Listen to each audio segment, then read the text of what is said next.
Picture this. You're lying in bed, lights out, bundled up in your favorite blankets, and instead of drifting off to the soothing sound of rain or some chill lo-fi beats, you're listening to a story about a guy finding teeth in his walls. And somehow, that's relaxing. If this is you, you're not alone. In fact, a growing number of people are finding comfort, yes, comfort, in the deep, dark void of horror podcasts. It's a phenomenon so strange it almost sounds like its own horror story. But why is this happening? Why are people turning to spooky tales of ghosts, cryptids, and serial killers to help them fall asleep? Well, grab your nightlight because today we're diving into the psychology of comfort horror and why fear might be the most calming thing in your life. Let's start with the basics. Comfort horror isn't about watching slasher films on repeat or falling asleep to the Texas Chainsaw Massacre soundtrack, although hey man, no judgment if you do. Comfort horror is more like a warm hug from a ghost. It's a kind of spooky that feels safe, cozy, and maybe just a little nostalgic. I'll get to that in a second. Podcasts like the No Sleep podcast or the Let's Read podcast or the be.busta YouTube channel, and I know Buster probably has a podcast too, but I just find myself listening to his stuff on YouTube more often. They strike this perfect balance. They don't just scare you, they soothe you. But how? They do that by creating controlled environments where the horror is just real enough to keep your brain engaged, but distant enough to feel like it can't actually harm you. It's like the mental equivalent of riding a roller coaster. Your brain says, this is terrifying. But your body knows that you're strapped in, you're fine. This is okay.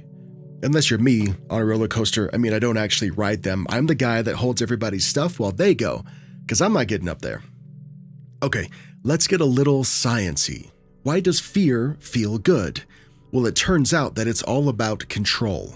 When you consume horror media, whether it's a creepy podcast, a scary movie, or one of those clickbait articles about real-life hauntings, you're willingly putting yourself in a controlled state of fear. You little control freak. Your brain responds by releasing adrenaline and dopamine. The adrenaline says, hey, we're in danger here. But the dopamine goes, no, we're fine. Here's a reward for sticking around. The result? It's a rush of emotions that leave you feeling oddly satisfied. It's kind of like eating spicy food. You know it's going to hurt, but you know it's a good kind of hurt. Unless, of course, you take it too far and you end up summoning a demon through your taste buds, which is, to be honest, probably already a story in the No Sleep subreddit.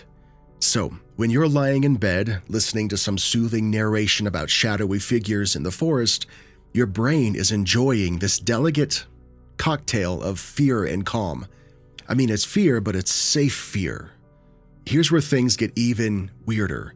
Horror isn't just tolerable, it actually helps people sleep better. For a lot of listeners, the stories act like as a bedtime ritual. The familiar voices, the repetitive structure, and the rhythmic pacing of the narration can be incredibly soothing. It's kind of like a creepy lullaby. You know how kids fall asleep to songs about spiders crawling up water spouts. Same energy, just more blood splatter. This is where things, I think, get really interesting. I reached out to some of the biggest and most popular horror podcasts on the internet. The heavy hitters who specialize in creeping us out on a regular basis. And I asked them if they knew that people were intentionally falling asleep to their shows. And the most common answer that I got was, up until just a few years ago, they had no idea. It wasn't until they started seeing comments and reviews from their listeners saying things like this on the Let's Read podcast. A reviewer says it's the perfect podcast to listen to as you're falling asleep because of his smooth, soothing voice. I also appreciate the length of each episode. Another review on the Booze and Booze podcast says, really nice and spooky, but also calming with the rain background. And I love to have it on while studying or falling asleep. And this one from the Derek Weber podcast, it says, snooze fest. It's boring in my opinion, and that is my opinion. Okay, that's fine. I feel okay. I only included that review in this video because that was a review left on my horror podcast, okay? Just being transparent. Some of the hosts even told me that they were completely surprised by this and even amused that their carefully crafted scares meant to send chills down your spine were instead lulling people into beautiful nightmares. It's the ultimate plot twist, creating terror so soothing that it becomes the perfect bedtime story. Another big reason that horror podcasts just hit the comfort zone is nostalgia. For a lot of people, horror taps into memories of staying up late watching Goosebumps or Are You Afraid of the Dark, or sneaking a peek at scary movies that you definitely were not allowed to watch. Even if the stories are new, the vibe is familiar. It's a throwback to the thrill of being scared as a kid, but knowing deep down that your parents were just down the hall. And then there's the narrators. Horror podcast hosts have some of the smoothest, most relaxing voices in the game. They could read a grocery list and still make it sound like the prelude to a ghost story. Here, watch this. Eggs, butter, and an unholy entity lurking in aisle 5. I mean, come on, how do you not fall asleep to that? One thing that horror fans know better than anyone is that fear brings people together. YouTube channels like Mr. Nightmare or Chilling Scares aren't just about the scares, they're about the shared experience. When you listen to these stories or these mysteries, you're part of a community that loves the same creepy, spine-chilling vibes that you do. And knowing that you are not alone in your love for the macabre is really comforting. Plus, let's be real. It's always fun to debate whether you'd survive a haunted house situation or not. Spoiler alert, I wouldn't. I mean, the second I hear a ghost whisper, "Get out," I'm already across state lines skedaddling. As I was getting the script together, I wanted to include a little section on humor.